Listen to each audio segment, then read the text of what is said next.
നമസ്കാരം. തെമ്മാടിത്തരത്തിനും വേണ്ടേ ഒരു അതിരൊക്കെ.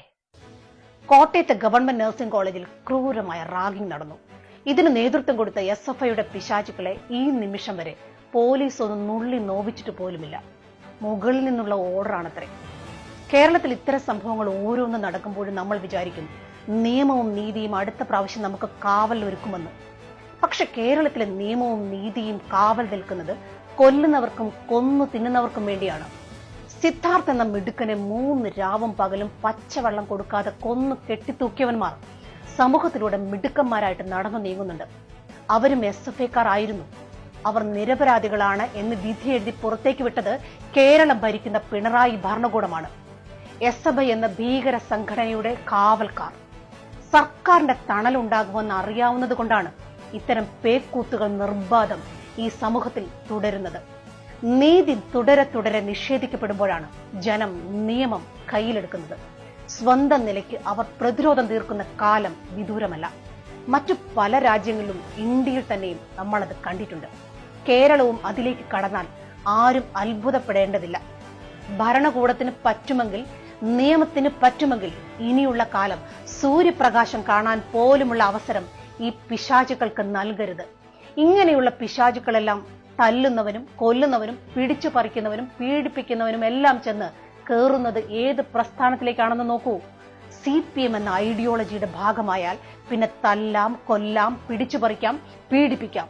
അത് കുട്ടിയാണേലും വലുതാണേലും അധ്യാപകനാണെങ്കിലും മന്ത്രിയാണെങ്കിലും ഇതൊക്കെ ചെയ്യാം.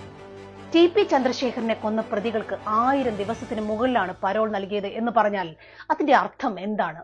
ക്യാമ്പസിൽ നിന്ന് ഉയർന്നു വരുന്ന ഇതുപോലത്തെ പിശാചുക്കൾ TPയെ കൊന്നവരിലേക്കും ശരത്തിനെയും കൃപേഷിനെയും സിദ്ധാർത്ഥിനെയും ഒക്കെ കൊല്ലുന്നവരിലേക്കും വളർന്നുകൊണ്ടിരിക്കുന്നു, അല്ലെങ്കിൽ വളർത്തിക്കൊണ്ടിരിക്കുന്നു എന്നല്ലേ? ഇങ്ങനെയുള്ളവരെയാണ് CPMന് ആവശ്യം. അതിനാണ് അവർ കലാലയങ്ങളിൽ ലഹരി നിറയ്ക്കുന്നത്. കേരളത്തിന്റെ അടുത്ത തലമുറ ഏത് തരത്തിലുള്ളവർ ആകണമെന്ന് CPM തീരുമാനിക്കുന്ന ഒരു പ്രോസസ്സാണ് ഇന്ന് നടന്നുകൊണ്ടിരിക്കുന്നത്. നോക്കൂ, കയ്യും കാലും കെട്ടിയിട്ട് കോമ്പസ് കൊണ്ട് ശരീരത്തിൽ ആഞ്ഞു കുത്തുമ്പോഴും ചേട്ട എന്ന് വിളിക്കാനല്ലാതെ ഉറക്ക നിലവിളിക്കാൻ കഴിയാത്ത വിധം ആ സാധു കുഞ്ഞിനെ പ്രേരിപ്പിക്കുന്ന ഒരു ഭയമുണ്ടല്ലോ, അത് കേരളത്തിന് നല്ലതല്ല. വരിയുടയ്ക്കപ്പെട്ട ഒരു ഷണ്ഡനെ പോലെ നഗ്നനാക്കി മഹാപാപം ചെയ്യുന്ന SFIക്കാരന്റെ മനോവൈകൃതം ഒന്ന് ആലോചിച്ചു നോക്കൂ നിങ്ങൾ.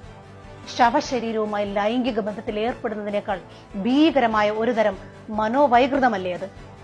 ഇവനൊക്കെ നാളെ ഒരു നേഴ്സായി പുറത്തു വന്നാലുള്ള ഭീകരാവസ്ഥ ഒന്ന് ആലോചിച്ച് നോക്കൂ. ഇത്രയും കാലം ലേബർ റൂമിൽ പഠനത്തിന്റെ ഭാഗമായി ഇവനൊക്കെ അസിസ്റ്റ് ചെയ്തിട്ടുണ്ടെങ്കിൽ ഇവന്റെയൊക്കെ മനസ്സിലൂടെ കടന്നുപോയിട്ടുള്ള രതിവൈകൃതങ്ങൾ എന്തൊക്കെയായിരിക്കും?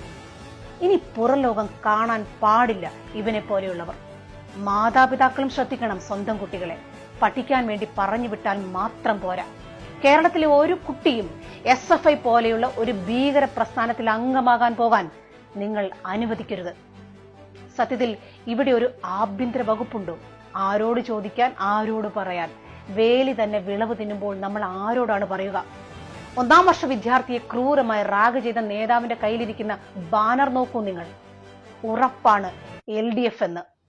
എന്നാൽ ഞാൻ ഉറക്കെ പറയാം, ഉറപ്പാണ് ഇനി LDF പുറത്തേക്കാണ്. അത്രമേൽ ജനം പൊറുതിമുട്ടിക്കഴിഞ്ഞു.